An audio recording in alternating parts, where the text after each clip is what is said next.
Big boss Malayalam season 6-ൽ ഞെട്ടിക്കുന്ന ഒരു പ്രൊമോയാണ് എത്തിയിരിക്കുന്നത് എവിക്ഷന് ശേഷം. ശരിക്കും പറഞ്ഞു കഴിഞ്ഞാൽ സംഭവിച്ചത് എന്താണ്? ഇത്രയും വലിയൊരു ഷോക്കിംഗ് ആയിട്ടുള്ള ഒരു ഡേ ആദ്യമായിട്ടാണ്. സത്യം പറഞ്ഞാൽ ഇത്രയും ഫാസ്റ്റപ്പ് ആവുമെന്ന് പ്രതീക്ഷിച്ചില്ല. സംഭവം ഇതാണ്. പ്രൊമോയിൽ കാണിക്കുന്നത് സിജോയും റോക്കിയും തമ്മിൽ വാക്കുതർക്കത്തിൽ ഏർപ്പെടുകയും അങ്ങോട്ടും ഇങ്ങോട്ടും നല്ല രീതിയിൽ സംസാരമാവുകയും ഒടുവിൽ സിജോ അങ്ങോട്ടും ഇങ്ങോട്ടും തർക്കിച്ചതിനിടയിൽ മുട്ടി ചെന്നപ്പോൾ നീ എൻ്റെ ശരീരത്ത് തൊട്ടാലുണ്ടല്ലോ എന്ന് പറയുമ്പോൾ തൊട്ടാൽ നീ എന്ത് ചെയ്യുമെന്ന് സിജോ തിരിച്ചു ചോദിക്കുന്നു. സിജോ വെറുതെ ഇങ്ങനെ ജസ്റ്റ് വിരലുകൊണ്ട് ഇങ്ങനെ തൊടുന്നതായിട്ട് കാണിക്കുന്നു.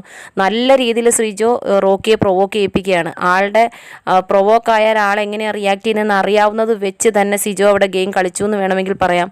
ആളെ തൊട്ട് 2 പ്രാവശ്യം തൊട്ട് 3-ാമത്തെ പ്രാവശ്യം തൊട്ട് പറഞ്ഞ് ഇനി നീ എന്നെ തൊട്ട് കഴിഞ്ഞാൽ നിൻ്റെ കവാലം അടിച്ച് ഞാൻ പൊട്ടിക്കുമെന്ന് സിജോയുടെ അടുത്ത് റോക്കി പറയുന്നു. എങ്കിൽ നീ ഒന്ന് പൊട്ടിയിടാന്ന് പറഞ്ഞിട്ട് വീണ്ടും ചെന്ന് തൊടുകയാണ് ചെയ്യുന്നത്.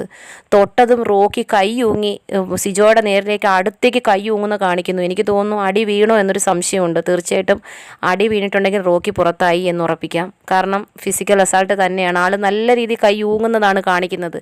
പ്രൊമോയിൽ എത്രത്തോളം വിശ്വസിക്കാൻ പറ്റുമെന്ന് നമുക്കറിയത്തില്ല. എന്തായിരുന്നാലും ആ രംഗം കൺഫേം ആണോ, റോക്കി പുറത്തായി എന്നുള്ള ന്യൂസ് ഒന്നും ഇതുവരെ വന്നിട്ടില്ല. ചെറിയ ഫേക്ക് ന്യൂസ് ആണെന്നുള്ള രീതിയിൽ സ്പ്രെഡ് ആവുന്നു. പക്ഷേ ഇത് റിയൽ ആണോ ഫേക്ക് ആണോ എന്ന് അറിയണമെങ്കിൽ നമ്മൾ കാത്തിരിക്കേണ്ടതായിട്ടുണ്ട്.